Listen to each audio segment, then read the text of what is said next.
எழுத்தாளர், சிந்தனையாளர், செயல் வீரர், எல்லாவற்றிற்கும் மேலாக மனிதாபிமானம் மிக்க சிறந்த மனுஷி. எழுத்துலகில் சிகரம் தொட்ட தார்மீக பொறுப்பு மிக்க படைப்பாளி. தன் எளிமையான எழுத்தால் ஒரு பெரிய வாசகர் வட்டத்தை கட்டி போட்டு வைத்திருக்கும் மாபெரும் படைப்பாளி. மனிதர்களின் உளவியல் பற்றிய தனது கண்ணோட்டத்தை தன் சுவாரஸ்ய எழுத்தில் வடித்தவர். மக்களின் வாழ்க்கையை சிதறடித்துக் கொண்டிருக்கும் பற்பல சமூக பிரச்சனைகளை பல ஆண்டுகளுக்கு முன்பே கண்டறிந்து அலசி தன் பாத்திரங்களில் செதுக்கி சமூக விழிப்புணர்வை ஏற்படுத்தியவர். 1942ஆம் ஆண்டு திரு சூரிய நாராயணன், திருமதி ராஜலட்சுமி தம்பதிக்கு கடைக்குட்டியாக 2 மூத்த சகோதரர்கள், ஒரு மூத்த சகோதரியுடன் சென்னையில் பிறந்தவர்.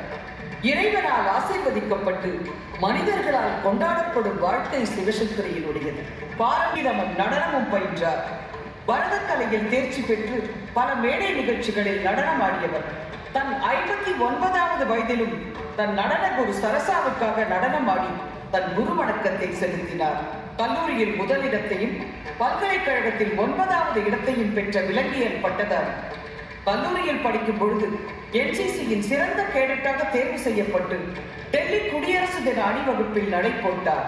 கல்லூரியில் நாடகத்திலும் நடித்திருப்பது இவரின் நாடக ஆர்வத்தையும் காட்டுகிறது. 1963ஆம் ஆண்டு பொறியியல் பட்டதாரி திரு சந்திரசேகரனை மணமுடித்தார். சிவசங்கரி தன் நடு வயதில் எழுத்துலகில் நுழைந்தார். நான் எழுத்தாளர் ஆகணும்னு நினச்சதே இல்லை.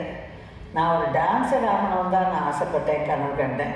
அதனால தான் நான் எழுத்தாளராக ஆனதை என் வாழ்க்கையிலே நடந்த ஒரு இனிமையான அர்த்தமுள்ள விபத்துன்னு நான் சொல்வேன்.